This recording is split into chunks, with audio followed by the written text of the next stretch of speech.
Hey there mga may loves, Gemini! Thank you so much for always staying here with me in this channel. So bago natin simulan ang reading ninyo for the month of October 2023, reminders na hindi ito for everybody. So just pick up the messages you think are for you. At kung feel mo na ang reading na to ay para sa'yo, then this reading might really for you. And syempre at tayong gender dito, by lalaki LGBT cause what your show. Welcome here mga babes. Just take how this resonates and please apply this into your own unique situation. So, without further ado, let's begin and let's see what do we have here for you, Gemini. So, Spirits and Angel Guides, Archangel Michael, thank you so much. What do we have here for Gemini for the month of October 2023, please? What do we have here for Gemini for the month of October 2023, please? Gemini. Messages for Gemini for the month of October 2023. What does Gemini needs to know?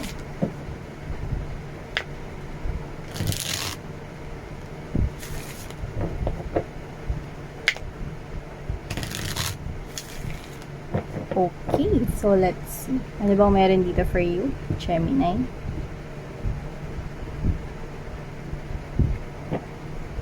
So, Gemini, for the month of October, we have here the compromise, agreement, reconciliation, consideration. So, it looks like pwede ikaw ang pumagitna rito, mga babes, no?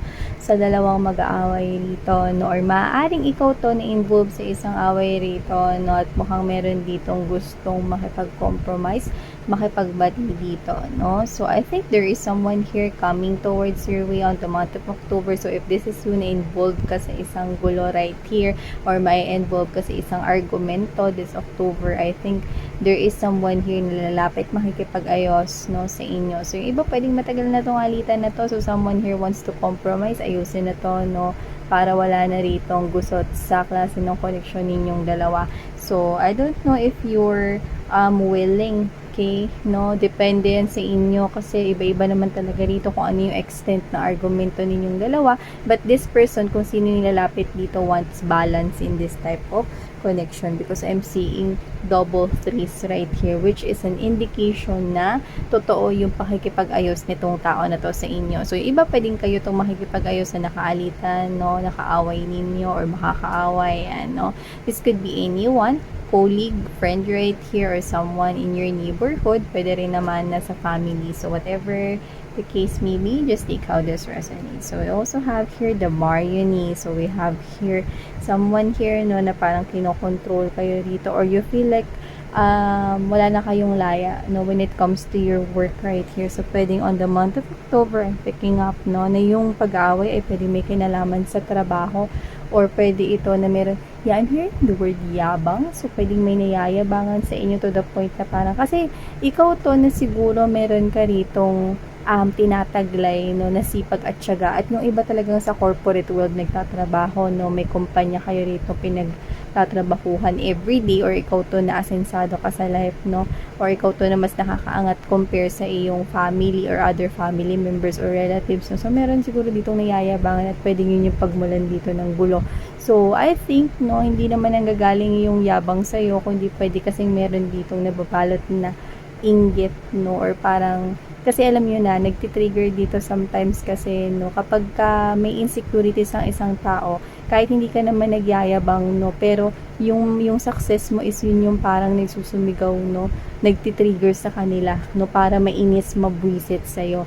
Kasi magkaiba yung agwat ng inyong status, yun na nakukuha natin dito. So, this could be a friend, a family member, or a relative right here. This could be anyone, no? Yung iba pwedeng ang makakaalitan rin ninyo has something to do with the significant other. So, pwedeng may partner kayo rito na parang feeling lack or may shortage ngayon sa kanyang money or financial, no? So, pwedeng ganun. Matitrigger rito na parang dahil sa insecurities niya, no? Kung ano-ano na lang rito yung parang sinasabi niya rito dahil hindi niya ma-manage yung own insecurities niya. So, yung iba naman doesn't have to be that, but this is you, pwedeng sa work mo, no, may problem. Feeling mo, nakokontrol ka na no, which is hindi na tama. So, pwedeng ikaw to na nasusobrahan ka na sa OT or napapansin mo na overload na yung work mo rito to the point na hindi ka naman nababayaran ng tama or what. There's imbalance here and you want some kind of balance. So, I think you're gonna speak out or you will find a solution regarding that. Basta may matunotice ka rito na parang may hindi balance rito and you want to take action para mas maging healthy. Syempre, no, yung pagpasok rito, no, sa work mo dyan or sa business, no, or sa connection mo with other people. Yeah. So, we also have here the illness C. Nagkakasakit ka na rito to the point, mga babes, no, na hindi na ito yung parang dapat na ganito yung makasanayan or maging lagi mong routine sa trabaho na yan. Kasi yung iba, parang overwork kayo, overload, no? Tapos, hindi naman na-approve yung OTs ninyo, no? So, whatever the case may be, hindi lang yun. So, pwedeng may problem rin kayo, no, sa workplace ninyo. Meron dyan na problema sa rules and policies ng kumpanya na pwedeng hindi naman nasusunod ng iba. So, there's an imbalance. This is yun na nagkakasakit ka na to the point, no, na parang pwedeng sa iba, hindi naman sa mismong trabaho yan, no? Pero yung iba, hindi nakikita dito yung effort, yung paghihirap mo sa work mo na yan. Akala nila yung pera, no, pinupulot mo lang sa daan, no, pero hindi nila alam na naghihirap ka rin para dyan. So, this could be the people here na may mga insecurities, no, na nabanggit natin kanina, no. Hindi nila alam na nagsasacrifice ka rin with that, no. And yung iba na kukuha ko dito that this could be family members standing out dito, no. These people, right, hindi nila nakikita, no, na pwedeng hindi ka lang kasi ganun nag-open, no, pero para rin naman sa kanila yung ginagawa mo. So, take care of yourself, mga may loves, no? Huwag kayo dito magpaka-fatigue. At, alagaan nyo rin yung self ninyo. Eat properly, no? Kung meron kayo ditong break or meron kayo ditong coffee break or lunch break, no? Gamitin nyo yun ng buo, okay? At, syempre, huwag kayong papayag na mag-OT kayo, tapos walang bayad. Diba? At saka I can see that kung yung iba hindi work yan, no, business yan, gagawa ka ng solusyon para mabago yan, para magkaroon rito yung magandang pagpasok ng pera. So yeah, we have here the family. See, family is really standing out. You're doing all of this for this family, no, for this family of yours. So whatever the case may be, yung iba pwede kasi ikaw to, no, na gusto mo rin magkaroon rito ng magandang buhay, yung magiging sarili mong family in the future. So, ganun ka rin, no? Nag-iipon ka para dun, no? To the point na pwedeng yung family mo, na biological family, no? Pwedeng may misunderstanding to that, no? Naunayan mo naman sila kahit di naman nila napapansin na nag-i-effort ka na for them, no? I can see you here a provider, no? So, nakita ko rito that you're well invested with your family. Pero sometimes nga, no, dahil palagi mo yung ginagawa, nakasanayan na nila, so iba pwedeng hindi nyo to family, pero feels like family to you, no? Feeling nila okay lang sa'yo, okay? Or parang feeling nila, mga babes, no, kulang pa yung ginagawa mo dahil nasanay na silang ganun. See? Self-love, mga mahal, no? Mahalin mo yung sarili mo rito, okay? Nakikita ko rito, mga babes, no, na okay lang na mahalin mo yung family mo, na ibigay mo yung best mo, no? Para sa mga tinuturing mo ritong family, no? Nakikita ko rito na dapat alagaan mo rin yung self mo. Okay? At yung iba nakikita ko dito, no, na parang meron gusto yung family mo rito, na gusto nila sila yung masunod. But I can see na hindi ka magiging happy dun. So, syempre, bakit ka magpapakapapet, 'di ba? Go on to dun sa bagay na gusto mo mangyari sa buhay mo. Okay? They're gonna support you all throughout the way. They may not understand it now, but soon they will. Yan. No, example niyan, kunwari, gusto ng pamilya mo, kunyari, student ka, gusto ng pamilya mo na maging doktor ka, pero ang gusto mo talaga is maging, kunwari, maging engineer, diba? Gusto nila maging doktor ka, pero gusto mo maging engineer, no? Just go towards your goals and dreams right here, na maging engineer, diba? They're your family, may intindihan nila yan, no? Time will come, they will understand that. Okay? So, dun ka pumunta sa kung saan ka mas magiging masaya. Self-love is the key. Okay? Huwag mong iburo yung sarili mo, mga babes, no, sa mga bagay na dahil gusto ng iba na gawin mo for yourself, gagawin mo na. Diba? So, let's see more. Tell me more. Yeah, you're so invested with your family. You could be the provider, the breadwinner, pero gusto mo ng pagbabago rito. Pagbabago na positibo, no? To the point na magbe-benefit ka at magbe-benefit rin dito yung pamilya mo. Yan, no? So, yung iba nakikita ko magta-travel kayo. Yung iba parang naghihintay na lang dito ng ticket or flight papunta sa ibang lugar or ibang bansa, no? Nakikita ko rito, nasusundin mo dito yung bagay na gusto mo, very good. Okay, but at the same time, hindi mo kakalimutan yung mga tao rito no, nananatili sa tabi mo. Especially itong pamilya mo na to. Meron mang hindi pagkakaintindihan paminsan-minsan, but I can see you here mga babes, no, na pamilya pa rin kayo at the end of the day.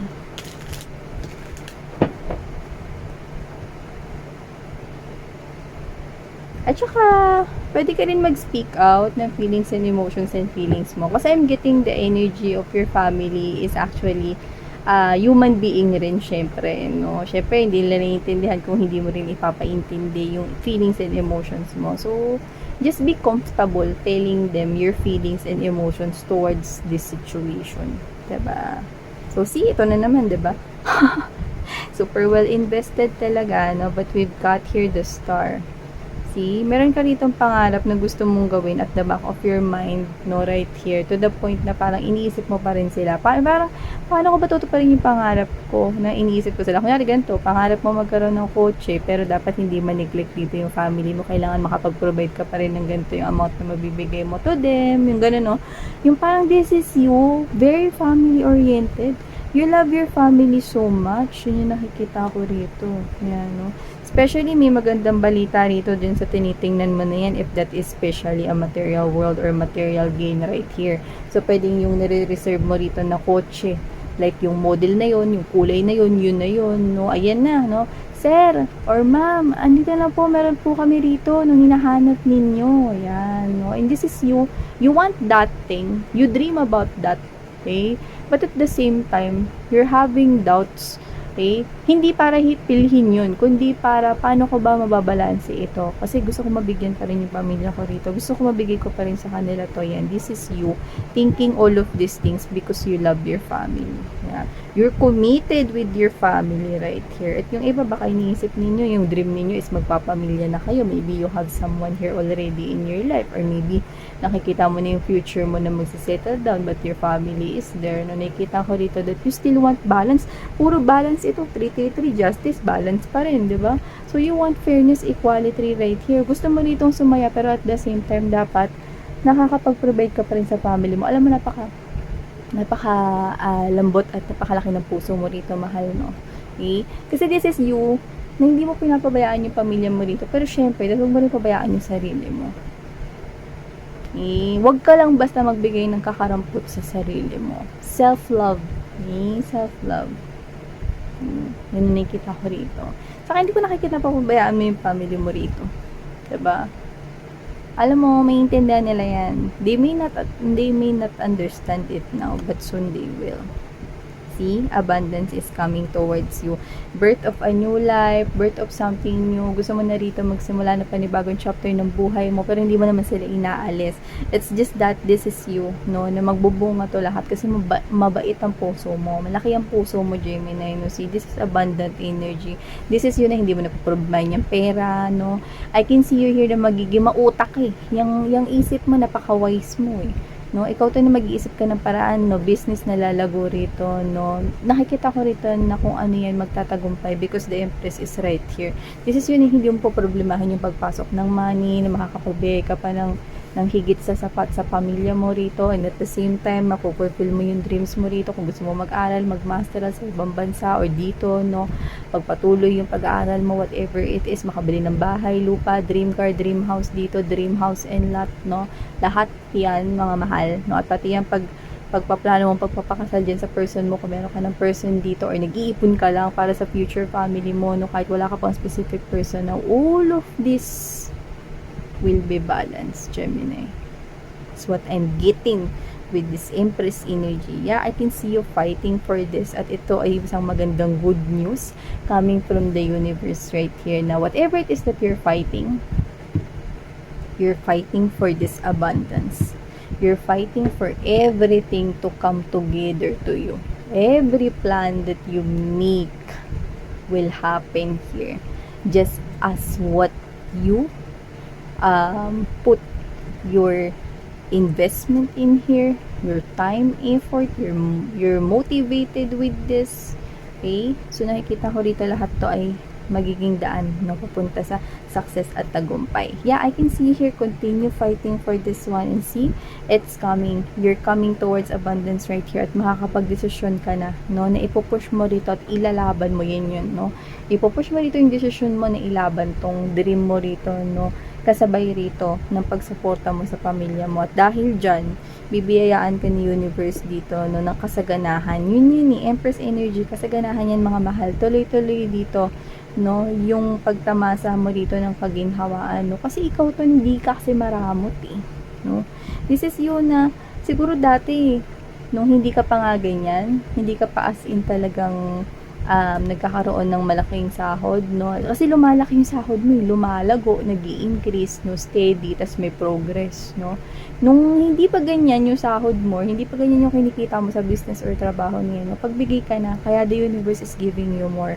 The universe is telling you na kung ano yung iniisip mo at the back of your mind, continue thinking about that because they're gonna give you something. They're gonna gift or they're gonna present to you something here. See? Yun, no? Yeah, alam mo, mga babes, no, this is yun, no, na hindi ka lang basta tumatanaw rito, no, dahil inalagaan ka ng family mo, ng magulang mo rito, no, hindi lang to basta pagtanaw, kundi talagang pagmamahal ito, no, na ayaw mo silang pabayaan rito. Kaya kahit magpamilya ka na, or kahit may pamilya ka na ngayon, nakikita ko rito na bantay at nakaantabay ka pa rin, no, sa kanila, alalay ka, no, sa kanilang mga pangangailangan, no. Oo, pero nakikita ko rito mga babes, no, na kung ano man ito, hindi ka rito mahihirapan rito. Okay? Kasi nakikita ko rito na magiging masagana ka. Lalaki pa rito yung iniimpok mong pera, mag-expand rito yung money mo. Money will grow. Yun na nakikita ko rito. Okay? This is all about money in here. And I can see that because maganda yung intention mo sa perang iti, nakikita kong palalaguin to ni universe with you guys. For you mga mahal. Wow! So, hingi pa tayo ng advice for you, Gemini. Napaka-inspirational nito. Advice for me, Gemini, please.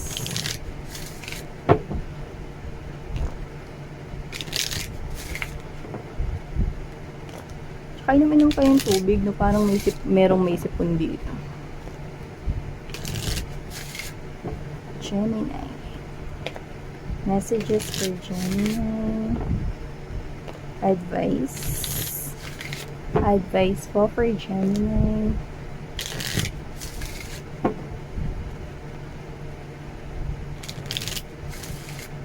Okay. Gemini.